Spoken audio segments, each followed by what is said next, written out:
Thanksgiving had always been a performance in our family, a well rehearsed play with assigned roles, where I was cast as the invisible extra, the one who existed only to make everyone else feel better about themselves. My sister, Emily, of course, was the star. She arrived that day in a coat that probably cost more than my rent, kissing the air near everyone's cheek, commanding attention like a born actress. The turkey was barely carved before she launched into a monologue about her latest career pivot, a vague new role and branding strategy that none of us understood but were expected to applaud. I knew how this would go. It always ended with her making me the punchline. When the conversation shifted and someone asked what I was up to these days, Emily leaned in with a smirk. "Oh, Mia," she said, twirling her wine glass. "She's still, what is it, freelancing? Or is it between gigs again?" The table chuckled like it was a harmless joke, but I felt it like a slap. I quietly replied, "I run my own business now." Emily didn't even blink before she laughed and said, "Sure, playing CEO from your couch must be nice." Then came the words that stuck like glass. Still, the family embarrassment.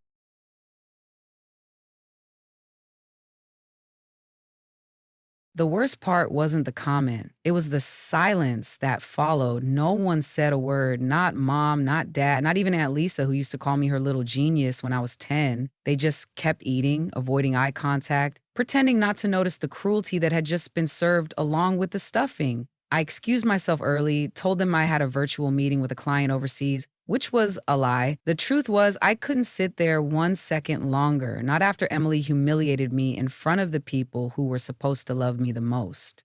When I got home, I didn't cry. I opened my laptop. My agency's dashboard blinked to life, showing green across every metric. Our Q4 numbers were soaring. 3 new clients had signed just this week, and I was in talks to expand to a second team. I'd built it all from scratch while Emily was too busy branding herself on social media with borrowed success and buzzwords. I never told my family how well I was doing. They never cared enough to ask. And honestly, I didn't want to give them the satisfaction of being part of my victory when they hadn't believed in the battle. 3 weeks passed without a word from any of them. Typical. That's how it always was. Radio silence. Until they needed something. But fate has a strange sense of humor, and it decided to deliver my closure in the most unexpected way. I was reviewing the latest batch of applicants for a new client project, a rapidly growing cosmetic startup that had just signed with my firm for a full branding overhaul. It was one of the biggest contracts we'd ever landed, and part of our scope included helping hire and approve their new creative team. I skimmed the list of candidates sent over by HR, cross-checking portfolios and resumes like usual, until one name made me freeze. Emily Carter, my sister, applying for the content strategist role at a company that now funneled every decision, hiring included, through me. At first I laughed, a short, breathless, almost hysterical laugh. She had no idea that the embarrassment she mocked over mashed potatoes now held the key to her next paycheck. Her resume was polished, but I could see right through it. Fancy buzzwords, inflated titles, a link to a dead blog she hadn't updated in over a year. It was all I didn't respond style, right no away. I substance. stared at the screen for a long Classic time, Emily. remembering Every snide comment, every dismissive glance, every time she looked at me like I was a burden to the family name. And now here she was, unknowingly knocking on my door, asking for an opportunity. Her tone in the cover letter, all humble ambition and hungry eagerness. It was almost funny. Almost. But this wasn't just about revenge. This was about something deeper. This was about truth. About finally stepping into the power I'd earned and watching the world tilt just a little in my favor. I marked her resume on hold and closed my laptop. There was no need to rush. This story wasn't ending. It was just getting interesting. I didn't need to humiliate her, not yet. The best kind of justice is the one that unfolds slowly, right in front of the people who never saw you coming. And Emily, she was about to learn that the family embarrassment wasn't just doing fine. She was the one signing the checks now. I didn't tell anyone right away, not my assistant, not the HR contact at the cosmetics firm, not even my best friend Olivia, who would have screamed with laughter if she knew Emily Carter had unknowingly applied for a job under the very company I ran. I needed time to sit with it, time to study the absurdity of it all. My sister, who had spent years making me the butt of every joke, who had rolled her eyes every time I mentioned my startup in the early days, was now looking for a lifeline in an industry she had no real footing in. Her resume said content strategist, but read like a Pinterest board. There was no measurable growth, no hard results, just vague descriptions like ideated compelling campaigns and leveraged digital voice. It was the kind of application I would have skipped past in seconds if not for her name. But now I read every line, and not because I was curious about her skills. I already knew she didn't have them. I was looking for motive. Why now? Why this job? Had her personal brand finally run dry? I started digging, not out of spite, at least that's what I told myself, but curiosity has teeth, and I wanted to understand just how desperate things had gotten for her. Her Instagram had shifted in tone, fewer curated brunch photos and more motivational quotes, which usually meant something wasn't going well. Her last job ended abruptly 4 months ago, and though she hadn't posted about it, I noticed the change. The location tags disappeared, the hashtags dried up. One tweet in particular caught my eye. Sometimes closed doors are redirections, grateful for new beginnings. That was code. Emily was broke, or close to it. And for the first time, she wasn't advertising her struggle, which meant she didn't want the world or the family to know. The irony dripped like honey. She'd painted me as the disappointment, the cautionary tale. Meanwhile, I was in a position to either open a door for her or lock it with a click. The question wasn't what I could do, it was what I should. Professionally, the right move was to pass her application to the hiring manager with zero interference. Let the process speak for itself. But this wasn't just business, not to me, this was personal. Every memory of her sneering when I couldn't afford gas money to come home for Christmas, every time she called me quirky or offbeat when I mentioned a dream that didn't come with a 401k, it all played in my head like a montage. And now she wanted into a company that bore my name on every document, that carried my fingerprints in its culture, its reputation, its success. I wasn't sure if she'd crumble when she saw me at the interview or if she'd smile like none of it ever happened. But either way, I needed to prepare for it. I instructed the HR lead to schedule interviews for the top 5 applicants, Emily included. I wanted to see her in person. I wanted to look her in the eye and see if she recognized the power shift. And maybe, just maybe, I wanted to see if she'd pretend not to. The day of the interviews arrived like a storm cloud, quiet at first, then full of tension. I wore my sharpest blazer and heels that clicked like punctuation on marble. I made sure the glass walls of the office reflected my presence from every angle. When Emily walked in, she looked polished but nervous, the way you do when you're trying to hide that you haven't been sleeping well. She didn't see me at first. She was greeted by my assistant and handed a badge. Her eyes darted around the office, taking in the sleek furniture, the buzzing energy, the framed campaign posters lining the hallway. She paused in front of one of them, our most successful launch, a skincare rebrand that went viral 6 months ago. Her eyes narrowed just a little. Then she was led to the conference room, and I walked in a moment later, clipboard in hand.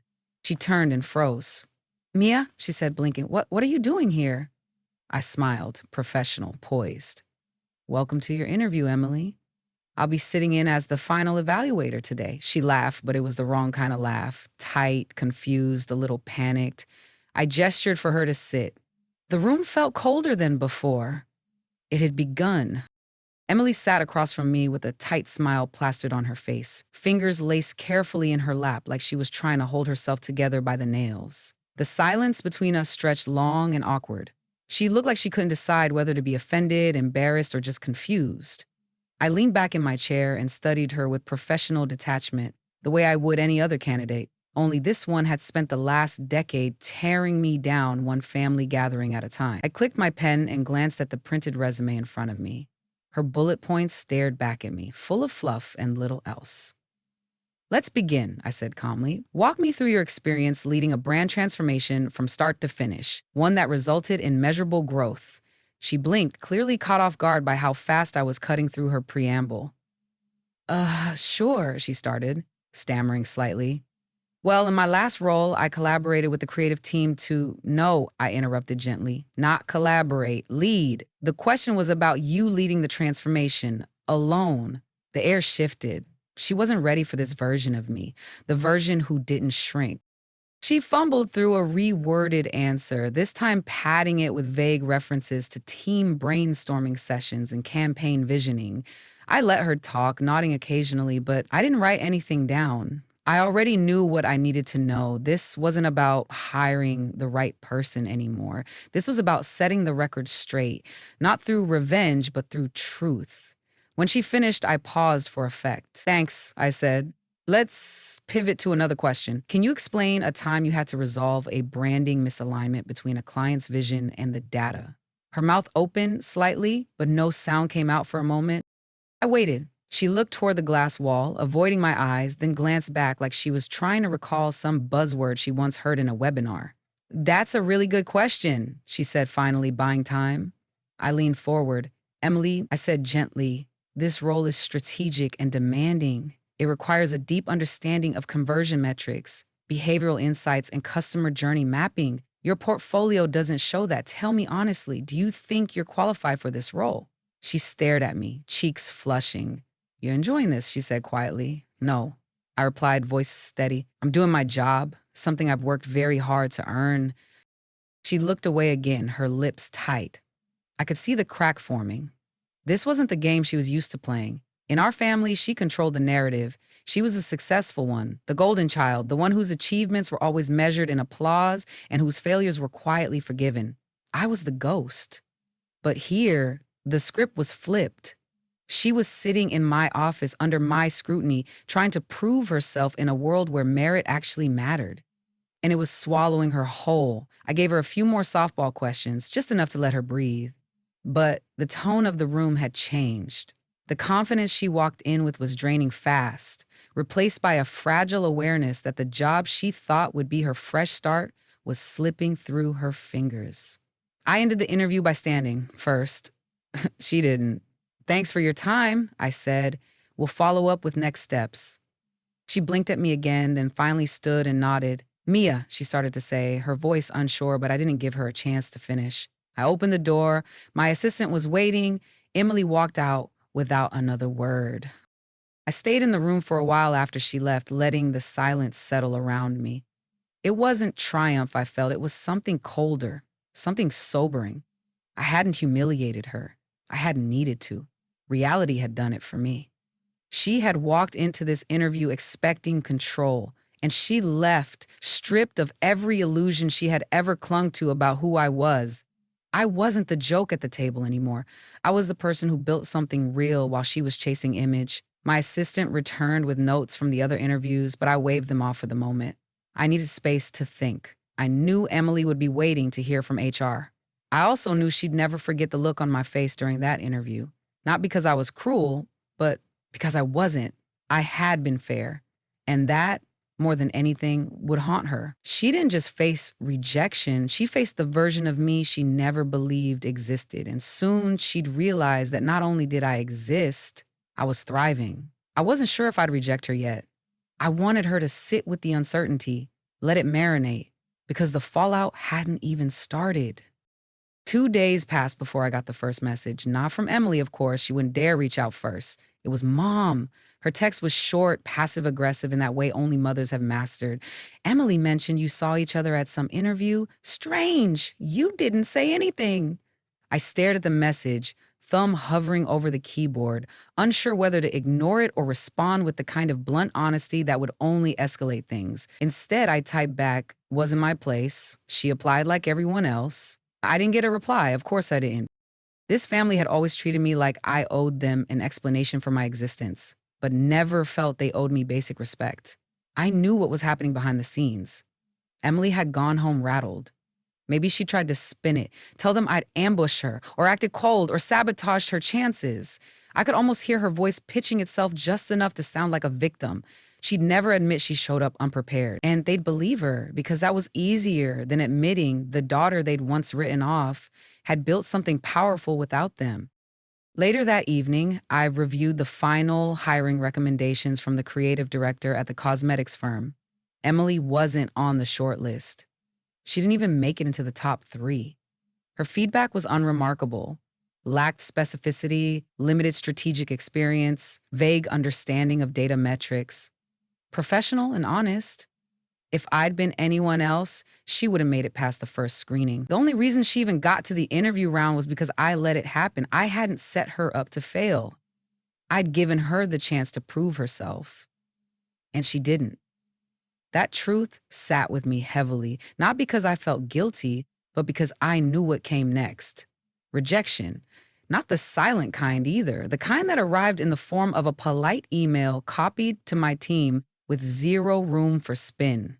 It went out that Friday morning. By noon, I got another text, this time from Emily. No preamble, no small talk, just, did you have anything to do with that decision? I didn't answer right away. I let her sit in the silence she'd carved out for me so many times before. After 10 minutes, I replied, no more than any other project I'm responsible for. She didn't respond for hours, but I knew it wasn't over. That evening, Olivia, my closest friend and COO of my agency, called me from her car, breathless with half-suppressed laughter. You're trending in the group chat, she said. Emily's group chat, I mean. Apparently, she just realized your name is on the company's contract paperwork. The HR rep mentioned it by accident during a follow-up. I could almost hear the disbelief echoing in Emily's head when she heard it. All these years, she'd seen me as nothing but a flake, a family embarrassment. She never once considered that I might be the person behind the scenes making decisions that affected her paycheck or lack thereof. I imagined her standing in her apartment, holding her phone, reading that email and replaying Thanksgiving in her head, her voice mocking me across the table, her laughter, the smirk, all of it. It was probably the first time in her life she realized that mocking someone doesn't erase their progress, that arrogance is not the same thing as achievement, and that the world she built her identity in, appearances, titles, performative success, had no real weight here. Not in mine. Still, I expected her to reach out again, to explain, to twist the narrative, to ask for a second chance, maybe. But what I got instead was worse. The next day, Mom called me, voice clipped, cold. You embarrassed your sister, she said without a hello. She said you were cruel to her, that you humiliated her during the interview. I almost laughed, but the sting behind her words caught me off guard. I kept my voice steady. I asked her the same questions we ask every candidate. She wasn't prepared, Mom exhaled like I was being difficult on purpose. You could have warned her, she said. You could have told us you were involved in that company. I froze. Us. As if I was supposed to keep them updated on every detail of a life they never bothered to understand. I don't owe her anything, I said, sharper than I meant to. She called me a failure in front of you, and you laughed. The silence on the line was sudden and deep. When Mom finally spoke again, her voice was tight. This family has always supported you. Don't act like you're the only one who's ever struggled. I hung up without saying goodbye. For the first time in years, I didn't feel small. I felt finished. The night after my mother's phone call, I couldn't sleep. I lay on my back staring at the ceiling, trying to silence the noise in my head, the words she used, the ones she didn't, the decades of quiet betrayal that lived between them. You embarrassed your sister, as if embarrassment was some sacred sin I'd committed, as if I hadn't spent most of my life being the family punchline so Emily could feel taller. My eyes drifted across the room to the bookshelf in the corner. On the third shelf, still tucked between my first business textbook and a worn-out copy of The Lean Startup, sat the box I hadn't touched in years. It was wrapped in old red tissue paper, the corners creased from being moved too many times.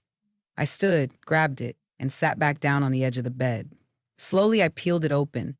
Inside was the necklace I bought for Emily on her college graduation day, a tiny gold pendant, our initials E and M, linked together.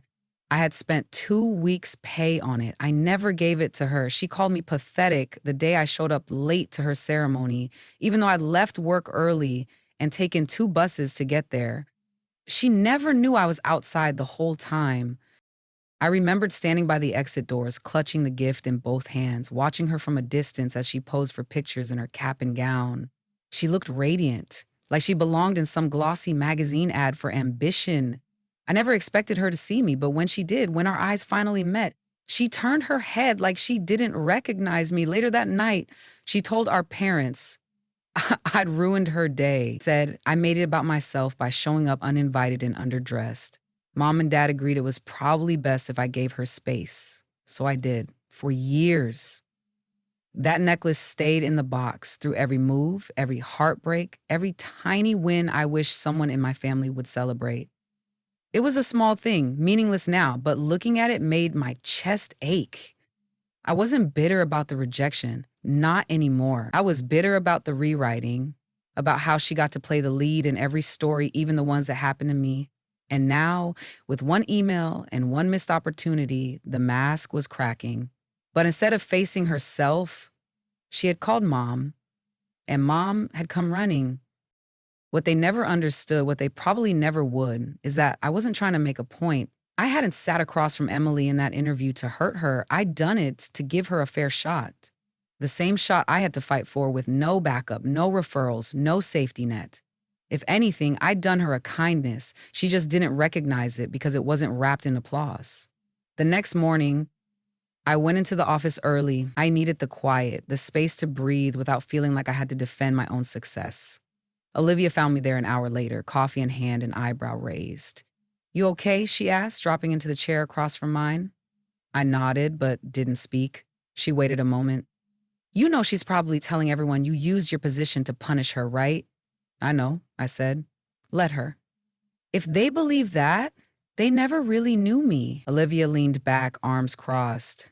"It's not about them knowing you. It's about you knowing who you are. And Mia, you didn't do anything wrong. You built this. You earned this. She walked into your world unprepared. That's not on you." I looked at her and felt the sting in my eyes, not from guilt, but from being seen. Later that day, the HR team forwarded me a follow-up message from Emily. It wasn't addressed to me directly, but I could feel her fingerprints on it. She'd written to the cosmetics company's internal coordinator, asking for clarity on the selection process and hinting at possible conflicts of interest. It was dressed up in professional language, but I knew exactly what she was doing. She was planting seeds, casting doubt, trying to reframe a clean rejection into sabotage. I could have responded, could have pulled receipts, shown metrics, proven every reason why she wasn't hired had nothing to do with me and everything to do with her resume and her lack of preparation. But I didn't. Instead, I told the coordinator to keep it formal, professional, and brief. Let the record stand. Let her spin.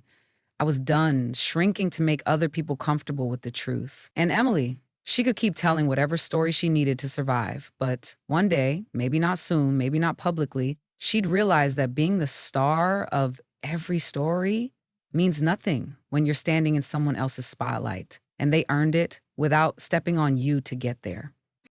The message came on a Sunday, just as I was leaving the farmer's market with a paper bag full of oranges and fresh bread. It was from Aunt Lisa, the only one in the family who'd ever looked at me like I wasn't broken or disappointing. Her voicemail was brief, but her tone was soft in a way I hadn't heard since I was a kid. "Mia, sweetheart, I just wanted to check in. I heard there's been some family friction lately. I don't know what's true, but I do know you, and I want you to know I'm proud of you. Call me if you feel like it." I stood on the sidewalk for a moment, stunned. For so long, no one in the family had ever reached out to me without a passive-aggressive angle or some thinly veiled comparison to Emily. But Aunt Lisa's voice, gentle and clear, cut through the fog. I didn't call her back right away. I needed to think. Because that call didn't just mean concern. It meant someone else had started to notice. Someone was seeing past the curated stories Emily spun. The ones where I was the bitter little sister ruining her life. And the more that truth spread, the more control Emily would start to lose. By Wednesday, the group texts had gone quiet. No photos of lunch dates, no forwarded memes, no invites to Sunday dinner. It was like a collective breath had been held, everyone waiting to see who would break the silence first. Olivia noticed it too. "It's funny," she said that afternoon over coffee in our shared office, "how your family acts like you burned the house down when all you did was build one they weren't invited to." I smiled, a little sadly. They don't want me to succeed unless they can take credit for it. Olivia didn't argue. She just handed me a cookie and said, "Then don't let him take the wheel now." Still, I couldn't stop thinking about Aunt Lisa's message. That night, I finally called her. She answered on the first ring. "Hi, baby," she said, warm like sunlight. We talked for over an hour about work, life, everything but Emily. Until finally she asked the question I'd been expecting. Did you really turn her down for that job? Is that what this is all about? I paused. No, I said carefully. She just didn't get it. I didn't rig anything. I gave her a real shot. She just wasn't ready. Aunt Lisa was quiet for a moment. You know, she said slowly, Emily's always had a way of rewriting things, even when you two were kids. I didn't respond, but I knew what she meant. She told your mom that you made her feel unsafe, that you interrogated her. I exhaled sharply. I asked her the same questions we ask every candidate, nothing more. Aunt Lisa sighed. I figured. I told your mom she should talk to you directly. She didn't like that. I let the silence hang between us, heavy with the weight of old patterns. Aunt Lisa cleared her throat. Mia, I just want you to know, some of us are watching, and we see you. I see you. My throat tightened unexpectedly. I thanked her, and after we hung up, I sat in the dark for a while, the kind of dark that didn't scare me but held me like a secret. It was strange how a single voice of belief could quiet so many echoes of doubt. And it made me realize something. Maybe I wasn't waiting for validation from my family. Maybe I just wanted proof that someone remembered I'd been trying all along. Meanwhile, Emily's silence had shifted from cold to calculated. She hadn't reached out again, not to me, not to the company, but she had updated her LinkedIn. A long, dramatically worded post about learning to rise after professional disappointment and how not every door is meant for you to walk through. It was vague enough to appear noble, but pointed enough that anyone in our circle would know what it referenced. She got a few sympathy comments, some likes, but it wasn't going viral like she wanted. I knew why. The post didn't ring true. It was performative, polished like a showroom window with nothing behind the glass. And it marked a turning point. The moment she stopped trying to succeed and started trying to control the narrative again. But the difference now was that people were beginning to see the crack. She was losing the script. And for someone like Emily who survived on perception, that was the real failure. Not the job, not the rejection, the unraveling of the image she spent years building. And I was done protecting it. If the truth scared her, that wasn't my fault. I'd simply built a life where I didn't need to lie to survive. It was a quiet Saturday morning, and I just started watering the plants on my balcony when the knock came. 3 sharp raps. Not a delivery knock, not a neighbor knock, a familiar rhythm. Confident, impatient. I froze. A terrible part of me already knew.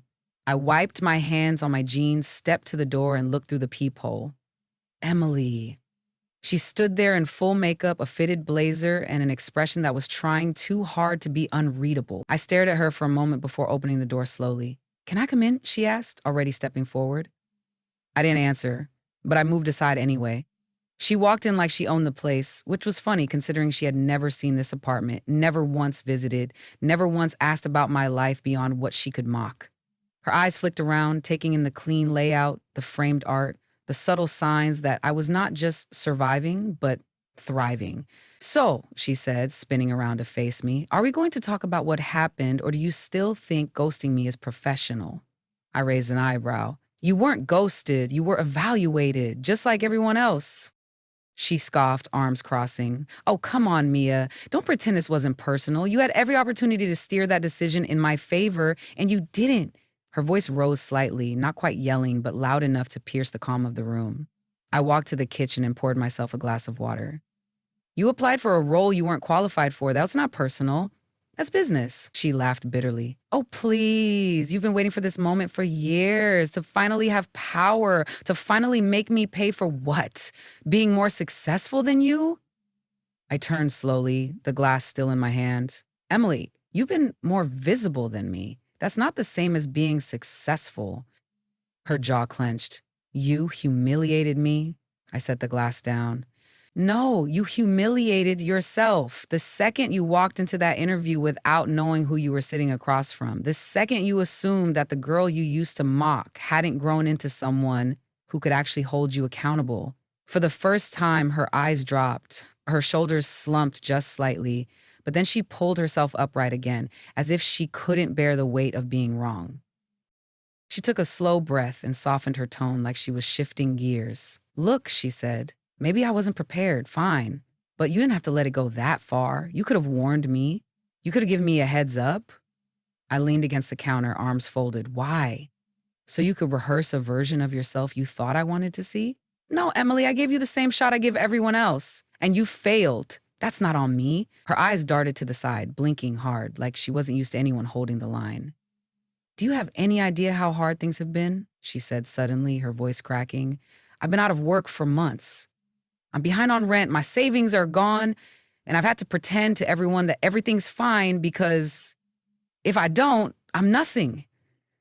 The silence after her words felt like thunder before a storm. You know what that feels like, don't you? To be nothing. I nodded slowly.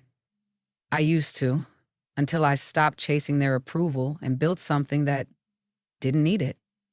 She didn't respond. Her hands trembled slightly, clasped in front of her like she was trying to pray without believing in it. For a moment, I thought maybe this was the breakthrough, that maybe the walls would finally come down and we could stand in the same truth for once. But then she blinked, and it was gone. The defensiveness returned like armor slipping back into place. You don't get it, she said, voice low now, bitter. You've always had something to prove. I've always had something to lose.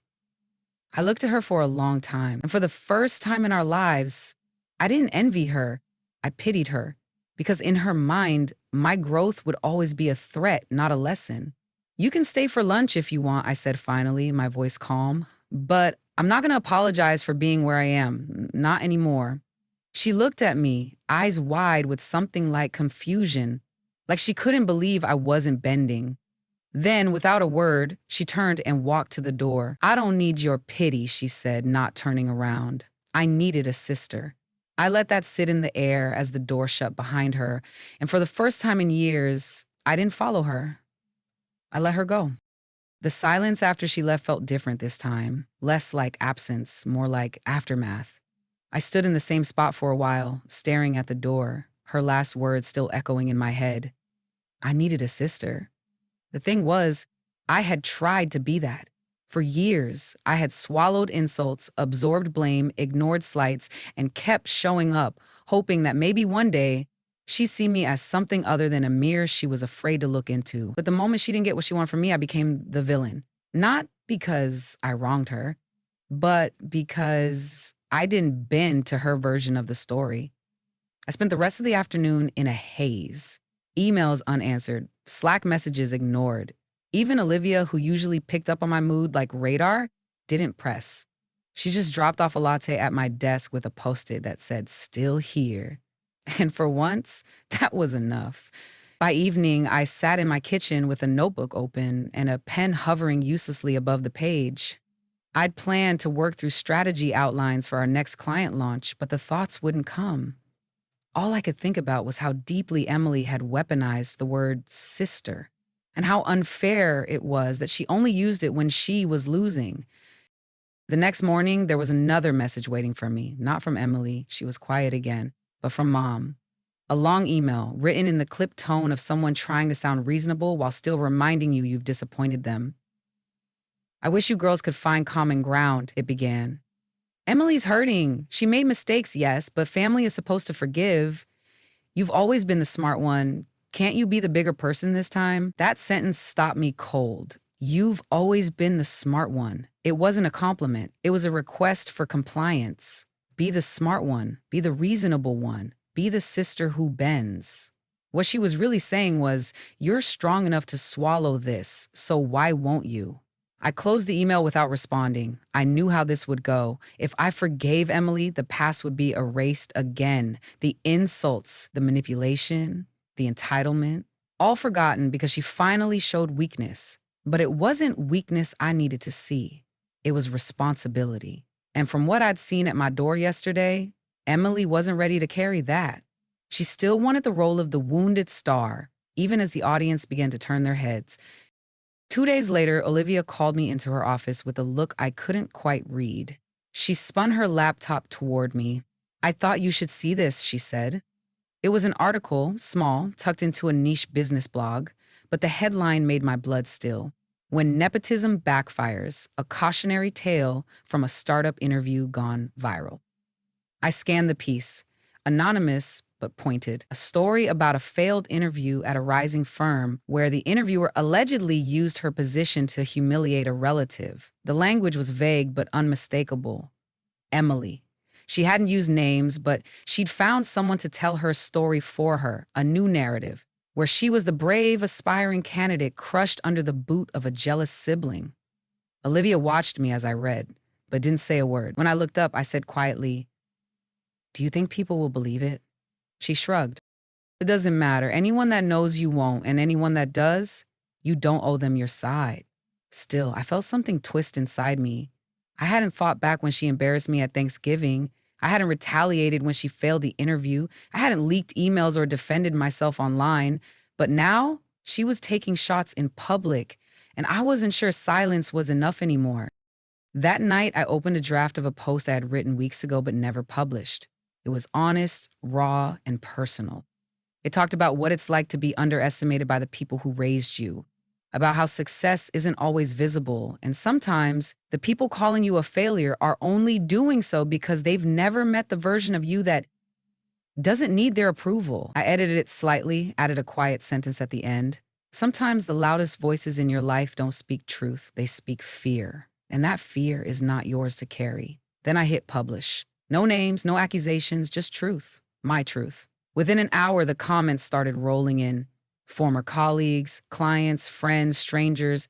Every word felt like a stitch pulling something broken back together. And somewhere I hoped Emily saw it, not to shame her, but to remind her that I wouldn't be erased just because she preferred a different version of our story. If she wanted to rewrite history, she'd have to do it without me. I wasn't the background anymore. I was the headline. It started with a group text from Dad, something he rarely initiated. Family dinner, this Sunday, everyone, no excuses. The last time we'd all been in the same room was Thanksgiving, the day Emily called me a failure while holding a glass of Chardonnay. Now, 3 months later, the lines had shifted. Everyone had taken their sides quietly, but no one had said it out loud. Not yet. I almost didn't go. Olivia told me I didn't owe them another moment of discomfort, not after what they let happen, but a part of me was tired of silence, tired of giving my absence more grace than my presence ever received, so I said yes.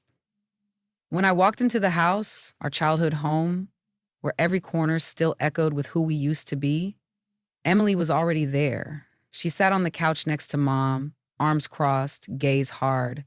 She didn't speak. Neither did I. Dad stood in the doorway to the kitchen like a reluctant referee. "Let's eat first," he said, voice tighter than usual. "Then we'll talk." And for 30 agonizing minutes, we did just that. Passed plates and pretended everything wasn't cracking underneath us. It was Aunt Lisa who finally broke the silence, putting down her fork and folding her hands with the kind of authority only a woman who's seen too much and stayed quiet too long can hold. "Enough," she said. "Let's stop pretending this isn't a mess." Mom shifted in her seat. "Lisa, this isn't—" "It is," she snapped, "and it's been brewing for years." Her eyes flicked from Emily to me. "Mia's not the villain here. She's the only one who hasn't rewritten what happened." Emily opened her mouth to object, but Aunt Lisa held up a hand. "I read the article," she said. "The one your friend wrote. And I read Mia's post. One of them sounded like truth. The other sounded like a cover story." The room went still. Emily's jaw tightened. "You don't know what I've been through," she said quietly. "No," Aunt Lisa replied. "I don't. But I know what you've put Mia through, and if you think playing victim now will erase that, you're wrong." Dad looked down at his plate. Mom looked at Emily, waiting for her to fight back, but for once, she didn't. Instead, she looked directly at me, and for the first time in a long time, there was no smugness in her eyes, only exhaustion. "I didn't think it would go this far," Emily said, finally, voice low. "I didn't think you'd, I don't know, be that person." "What person?" I asked, not to be cruel, but to understand. "The one who holds me accountable? The one who doesn't shrink anymore?" She swallowed hard. "The one who made it without me." The words landed like confession.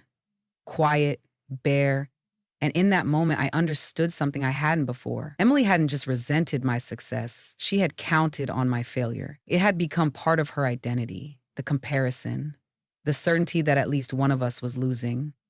"I didn't mean to lie in that article," she added. I didn't know how to explain what it felt like to sit across from you and realize you were everything I said you'd never be." Her voice cracked at the end. I didn't move, didn't rush to forgive. I just let it sit there, raw and real. You could have called me, I said. You could have told the truth. She nodded. I know.